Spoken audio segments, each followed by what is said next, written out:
ప్రజాస్వామ్యానికి అద్దం పట్టే విశ్లేషణలతో నిజాలను నిర్భయంగా చెప్పే వేదిక ఇది మన public lens, voice of truth and democracy. Telangana రాష్ట్రంలో డీలిమిటేషన్ తర్వాత పొలిటికల్ చిత్రపటం పూర్తిగా మారబోతుందా? జయశంకర్ భూపాలపల్లి జిల్లా 2 నియోజకవర్గాలుగా మారబోతుందా? భూపాలపల్లి జిల్లాలో ఒక కొత్త ఎస్సీ నియోజకవర్గం ఏర్పడే అవకాశం మెండుగా ఉందా? మహిళా రిజర్వేషన్కు అవకాశం ఏమైనా ఉందా? డీలిమిటేషన్ తర్వాత భూపాలపల్లి రాజకీయ చిత్రపటం కూడా పూర్తిగా మారబోతుందా? భూపాలపల్లి జిల్లాలో మరో నూతన రాజకీయ నాయకత్వానికి నాంది పలకబోతుందా? పరిణామాలన్నింటిని కనుక చూస్తే జవాబు నిజమే అనిపిస్తుంది. Public lens, voice of truth and democracy. ప్రజాస్వామ్యానికి అద్దం పట్టే విశ్లేషణలతో నిజాలను నిర్భయంగా చెప్పే వేదిక ఇది మీ పబ్లిక్ లెన్స్. నమస్కారం, నా పేరు చల్లూరి మధు, న్యాయవాది. ఇప్పుడు దేశ రాజకీయాల్లో అత్యంత ఆసక్తికరమైనటువంటి చర్చ ఏదైనా ఉందంటే అది డీలిమిటేషన్.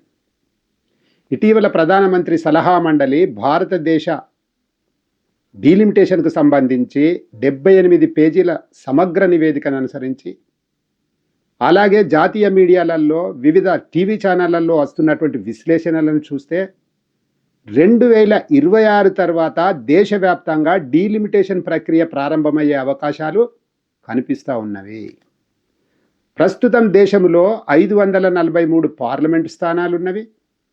సీట్ల సంఖ్యను సుమారుగా 50% వరకు పెంచే అవకాశాలపై రాజకీయ మరియు అధికారిక వర్గాలలో చర్చ జరుగుతుంది. ఒకవేళ 50% సీట్లు పెంపు గనక అమలైతే ఈ సంఖ్య సుమారుగా 824 వరకు చేరే అవకాశం ఉంది.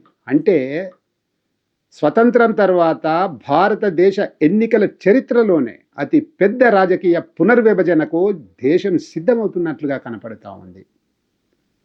ఈ మార్పుల ప్రభావం కేవలం పార్లమెంటుకే పరిమితం కాదు, రాష్ట్ర అసెంబ్లీ స్థానాలపై కూడా దీని ప్రభావం చాలా క్లియర్గా ఉంటుంది. ఈశాన్య రాష్ట్రాలలో ఉండకపోవచ్చు. అంటే తెలంగాణలో ప్రస్తుతం 119 అసెంబ్లీ స్థానాలున్నవి. రాజకీయ వర్గాలలో వినిపిస్తున్నటువంటి అంచనా ప్రకారం ఈ సంఖ్య దాదాపు 178 నుంచి 179 వరకు పెరిగే అవకాశము ఉంది. అంటే ఒక్కొక్క నియోజకవర్గానికి 2 లక్షలు ±10% అనుకున్నప్పుడు రాష్ట్రంలోని 3,38,50,000 జనాభాకు ఈ సంఖ్య క్లియర్గా సరిపోతుంది. ఇప్పుడు ఇక్కడ అత్యంత కీలకమైనటువంటి అంశం మరొకటి ఏంటంటే, ప్రస్తుతం తెలంగాణ రాష్ట్రంలో 19 ఎస్సీ 12 ఎస్టీ రిజర్వ్డ్ స్థానాలు ఉన్నాయి. అసెంబ్లీ స్థానాలు పెరిగినప్పుడు ఎస్సీ ఎస్టీ రిజర్వ్డ్ స్థానాలు ప్రపోర్షనేట్గా పెరుగుతాయన్నమాట. అంటే ప్రస్తుతం ఎస్సీకి ఉండబడినటువంటి 19 స్థానాలు మరో 10 స్థానాలు లేదా 11 స్థానాలు పెరిగి సుమారుగా 29 నుంచి 30 స్థానాల వరకు వెళ్ళే అవకాశాలు ఉన్నాయి. అదే ప్రకారం ఎస్టీ 12 నుంచి 18కి పెరిగే అవకాశం ఉంది. ఇప్పుడు ఇదే జయశంకర్ భూపాలపల్లి జిల్లాను రాజకీయంగా కీలకంగా మారుస్తోంది. ఎందుకంటే తెలంగాణ రాష్ట్రంలో ఎస్సీ జనాభా సగటున సుమారుగా 17% పరిధిలో ఉంటే, జయశంకర్ భూపాలపల్లి జిల్లాలో మాత్రం ఎస్సీ జనాభా 22% పైబడి ఉంది. అంటే రాష్ట్రంలో ఎస్సీ జనాభా మంచిర్యాల జిల్లాలో 24%తో మొదటి స్థానంలో ఉంటే, జయశంకర్ భూపాలపల్లి జిల్లా 22%తో రెండవ స్థానంలో ఉందన్నమాట.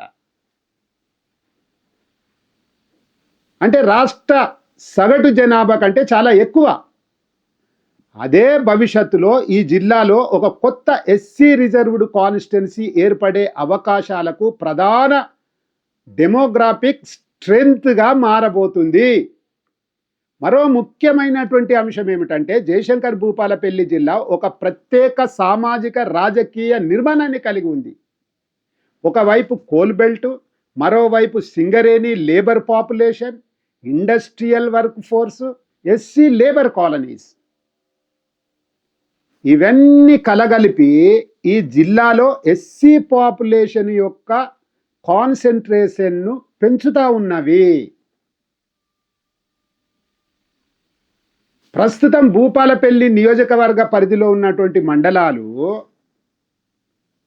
భూపాలపల్లి, చిట్యాల, మొగుళ్లపల్లి, రేగొండ, ఘన్పూర్, టేకుమట్ల, గోరికొత్తపల్లితో పాటు వరంగల్ అర్బన్ జిల్లాకు సంబంధించినటువంటి షాయంపేట కూడా ఉంది.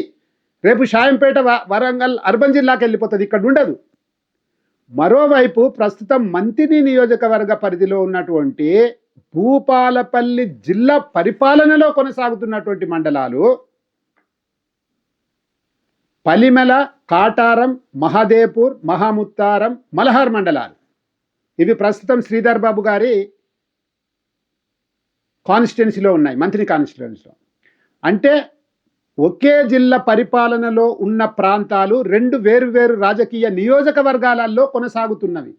ఇదే భవిష్యత్తులో డీలిమిటేషన్ సమయంలో కీలక అంశంగా మారే అవకాశం కూడా ఉంది. ఈ 5 మండలాలు రేపు ఏర్పడబోయేటువంటి కొత్త కాన్స్టిట్యున్సీలో కలుస్తాయి. అదేవిధంగా పెద్దపల్లి జిల్లాలోని మంత్రి, రామగుండం, పెద్దపల్లి 3 అసెంబ్లీ కాన్స్టిట్యున్సీలు ఉంటాయి పెద్దపల్లి జిల్లాలో. ఎందుకంటే 7 లక్షల జనాభా ఉంది. ఒక్కొక్క కాన్స్టిట్యున్సీకి 2 లక్షల జనాభా అనుకున్నప్పుడు సరిపోతుంది ఆ జనాభా. మరో వీడియోలో డీలిమిటేషన్ అనంతరం పెద్దపల్లి జిల్లా సరిహద్దులు స్వరూపం ఎలా ఉంటుందో చాలా క్లియర్గా వివరంగా చర్చిద్దాం. ఇక డీలిమిటేషన్ కమిషన్ సాధారణంగా administrative convenience, district alignment, Geographic continuity, సామాజిక సమతుల్యత, స్త్రీల పాపులేషన్, ఈ అంశాలను ప్రధానంగా పరిశీలించే డీలిమిటేషన్ చేస్తాయి. అంటే ఒక జిల్లా పరిధిలోని మండలాలను సాధ్యమైనంత వరకు సమీకృతంగా పునర్విభజించే అవకాశం ఉంటుంది. అలాంటి పరిస్థితులలో జయశంకర్ భూపాలపల్లి జిల్లాలో 2 పూర్తి స్థాయి అసెంబ్లీ కాన్స్టిట్యున్సీ సెగ్మెంట్లు ఏర్పడే అవకాశం కనిపిస్తూ ఉంది. ఓకే, ప్రతిపాదిత కాన్స్టిట్యున్సీలు మొదటిది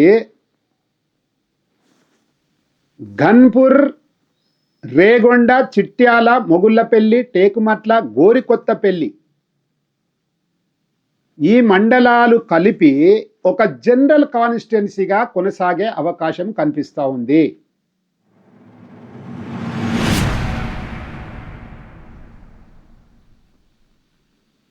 ఇక్కడ జనాభా సుమారుగా 1,90,000 నుంచి 2,10,000 మధ్యలో ఉంది.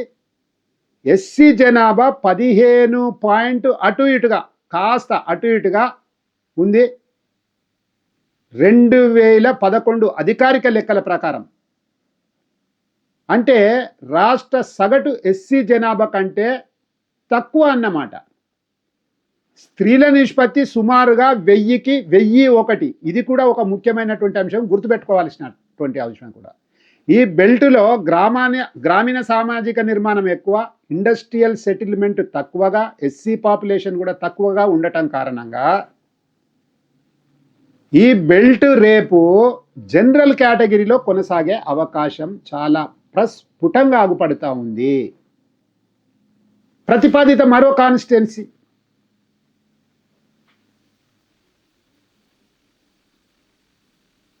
భూపాలపల్లి, పలిమెల, కాటారం, మహదేపూర్, మహాముత్తారం, మలహార్ మండలాలతో కలుపుకొని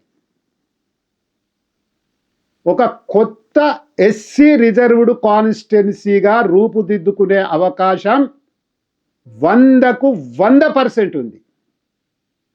ఈ 6 మండలాలు కలుపుకొని సుమారుగా జనాభా 2,10,000 నుంచి 2,25,000 మధ్యలో ఉంది. అదేవిధంగా ఎస్సీ జనాభా సుమారుగా 24%కు కాస్త పైబడే ఉంది, కాస్త అటు ఇటుగా. అంటే రాష్ట్ర సగటు ఎస్సీ జనాభా కంటే చాలా ఎక్కువ. అలాగే స్త్రీల నిష్పత్తి 1000కి 986. ఇదే రేపు డీలిమిటేషన్లో రిజర్వ్డ్ సీటుగా మారడానికి ప్రధానమైనటువంటి అంశం కాబోతుంది. ఇంకా ముఖ్యంగా Bhupalpally urban influence, coal belt, labour colonies, industrial work force, Singareni settlements, SC population, ఇవన్నీ ఎస్సీ పాపులేషన్ యొక్క కాన్సన్ట్రేషన్ను పెంచే ప్రధాన అంశాలుగా కనపడతా ఉన్నాయి. అందుకే భవిష్యత్తులో ఈ బెల్ట్ ఎస్సీ రిజర్వ్డ్ కాన్స్టిట్యున్సీగా మారే అవకాశాలు ఉన్నాయనేటువంటి అంశము మనకు ప్రస్ఫుటం అవుతా ఉంది. ఇదే జరిగితే ఇక్కడ ప్రజామోదంతో నూతన రాజకీయ నాయకత్వం కూడా ఆవిర్భవించే ఒక గొప్ప అవకాశం ఉంటుంది. అద్భుతమైనటువంటి అర్హత కలిగినటువంటి నాయకుడు కనుక లభించినట్టయితే భూపాలపల్లి ప్రజలు హక్కున చేర్చుకొని ఆశీర్వదించేందుకు రెడీగా ఉన్నారు. అంటే రాజకీయంగా చూస్తే ఒక కొత్త నాయకుడు, ఒక కొత్త నియోజకవర్గం, ఒక జనరల్ నియోజకవర్గం. ఓకే,